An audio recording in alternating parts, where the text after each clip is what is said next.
montou-se a operação.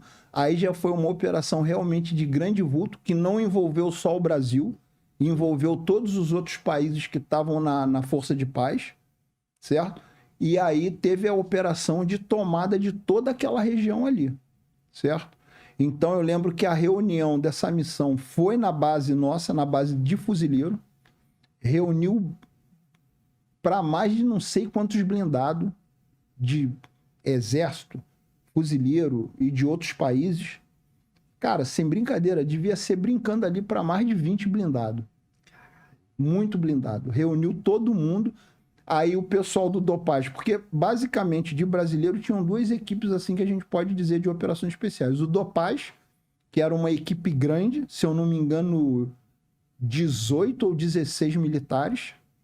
E tinha a ECANF, que era a equipe de comandos anfíbio, que ficava na base de fuzileiro, que éramos 8, certo? Então, nessa missão, nós reunimos a equipe toda, fizemos uma equipe única, e aí saiu aquela coluna de blindado.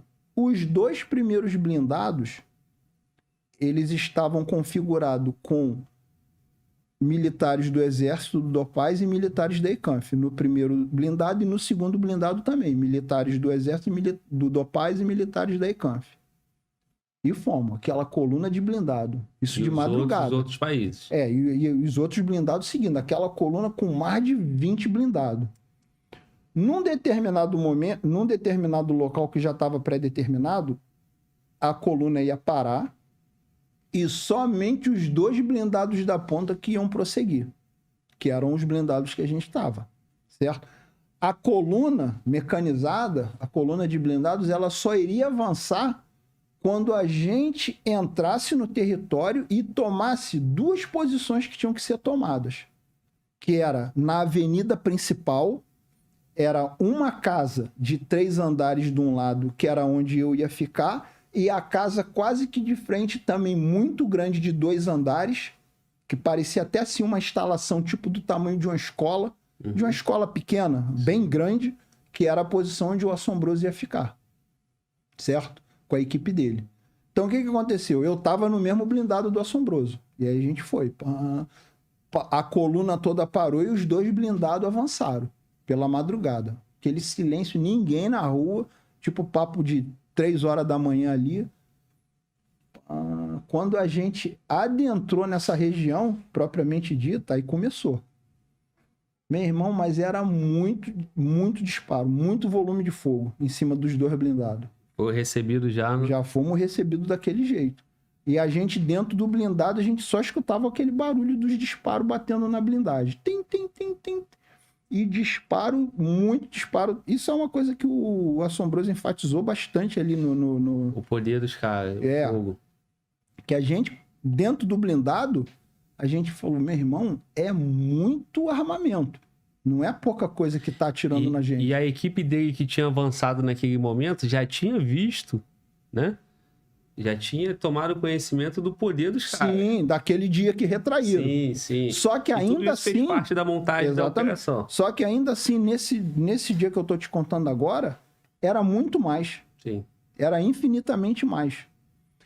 Mas a gente tinha que desembarcar do blindado e assumir as 2 posições. Então, quando os 2 blindados pararam exatamente ali no local onde a gente tinha que desembarcar, com um objetivo do lado esquerdo e o outro objetivo do lado direito, para serem assumidos, a gente não tinha condição de desembarcar daquele jeito. Foi aí quando, num blindado, um militar do Dopaz assumiu a ponto 50 e começou a rasgar. No outro blindado, um outro militar também, que já não era o blindado que eu tava, eu não sei quem assumiu, pegou também a outra ponto 50 e começou a disparar. Quem tava com a Minimi também começou a atirar e começou a volume de fogo também pro lado deles, aí, né? Começo. E aí foi quando o Assombroso abaixou no blindado, pegou o AT4 e deu o disparo de AT4. O primeiro disparo de AT4, ele não teve distância suficiente para armar a munição. Ele pegou um segundo AT4 e deu. Aí o segundo AT4 realmente fez o efeito. Não, o efeito mesmo que ele fez, ele atirou exatamente naquela posição onde a equipe dele tinha que ir, né? O disparo do AT4 propriamente dito não causou aquele, igual a gente vê em filme, Estragos, né? De explodir a casa como um todo. Fez um furo grande na parede, mas o que eu acho que causou o efeito psicológico foi o barulho, meu irmão. E dispersou dali do ponto. E dali dispersou, foi onde a gente conseguiu desembarcar dos blindados.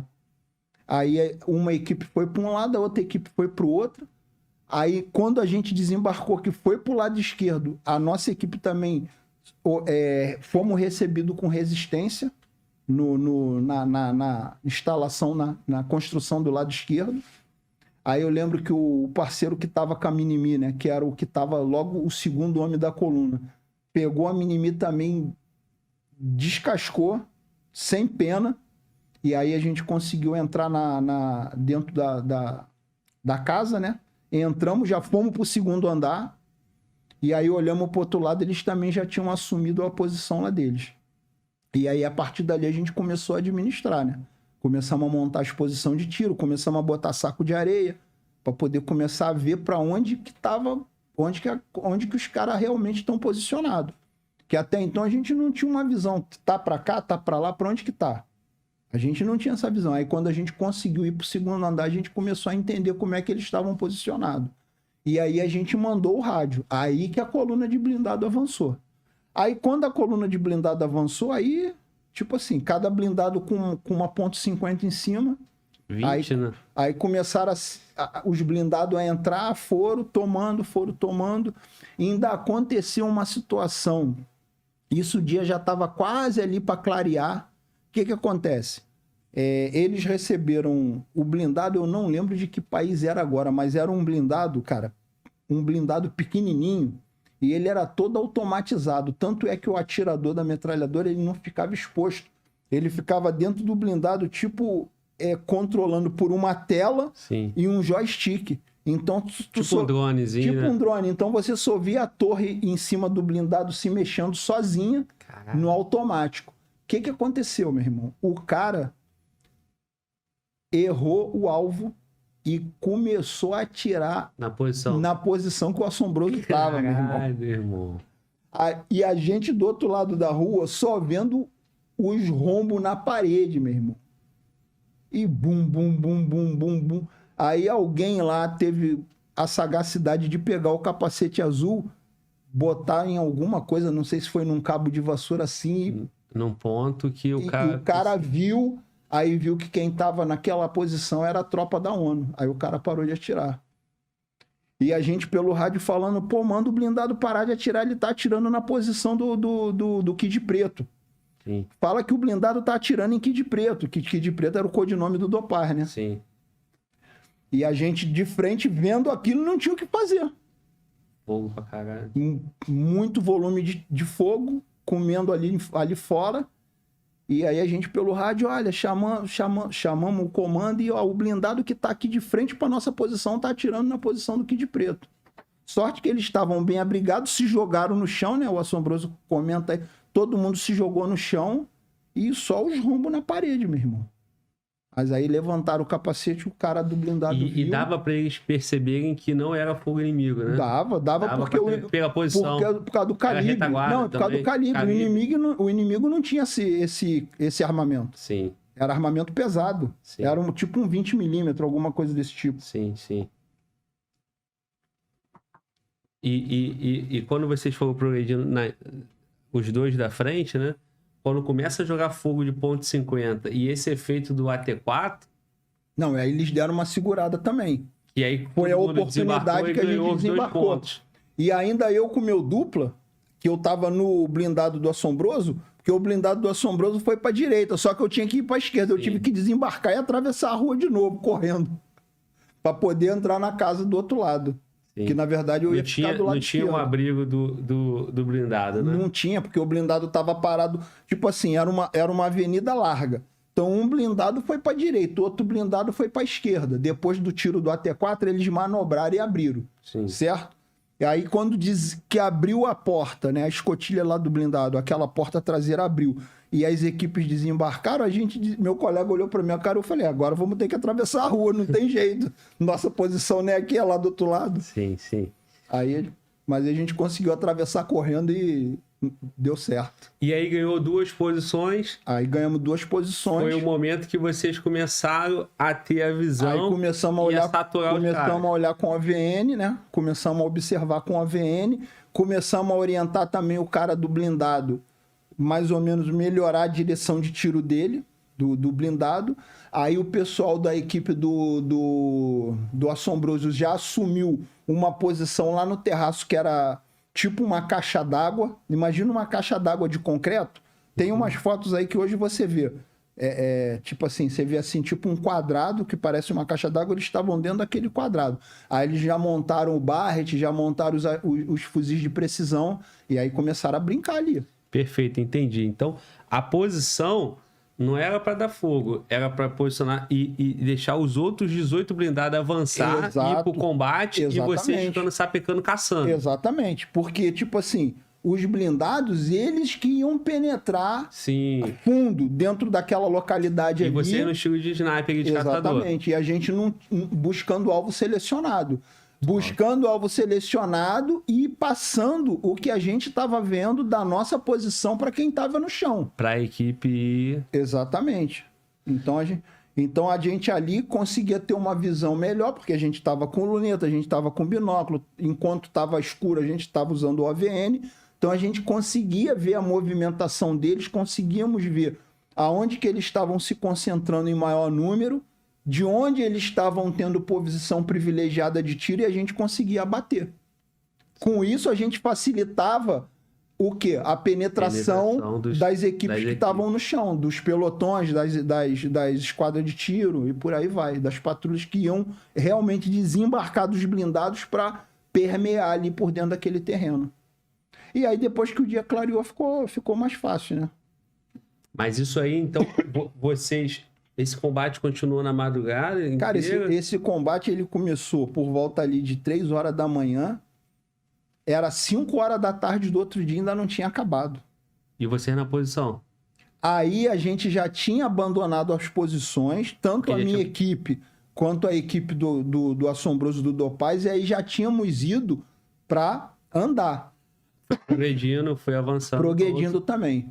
Só que realmente ali já estava num cansaço ali grande. Porque nesse momento que vocês tomaram a posição, os 2 pontos, e a equipe foi avançando, infiltrando, né? Os blindados, né? Isso. Cessou fogo em vocês, né? Então vocês estavam na posição... Cessou entre aspas, né? Cessou, mas não cessou muito. Vamos assim, diminuiu. Sim. Porque nós, vamos assim dizer...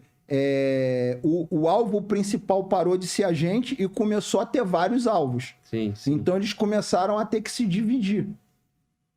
E dali de cima vocês fogo neutralizando, sapecando todo mundo, porque o Assombroso falou sobre isso também. Uhum. E ele falou, teve um momento que eu olhei pro Babu, o olho dele brilhava assim, ó, achei a mina. E ali naquele momento eu já sabia que quando ele chegou, como é que foi isso aí? Não, então, isso... Porque esse foi a visão dele também, né? Esse olhar dele pra você e pro seu ponto... Isso aí foi tipo assim... Eu acredito que foi logo ali na hora que o blindado parou do outro lado da rua e que a gente viu a probabilidade de desembarcar, que inicialmente a gente desembarcou e ficou um tempo ali ainda colado na parede, tá entendendo?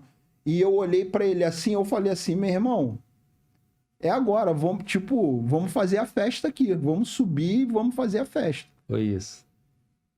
E eu sabia que, tipo assim, a posição que ele tava era ainda mais privilegiada que a minha. Porque a posição que ele tava, tipo assim, a casa que eu tava era uma casa de 2 andares, só que a casa que ele tava era maior. Tinha caixa d'água, né? Tinha 2 andares e em cima tinha tipo uma laje com essa caixa d'água. Foi a posição que ele assumiu. Tá entendendo? E foi ali, depois dele ter assumido essa posição, que ele conseguiu ter mais efetividade no combate dele. que ali ficou uma posição perfeita para ele, que ele tinha visão praticamente 360 graus e era uma das construções mais altas que tinham. Então ali ele conseguiu ter uma efetividade muito melhor.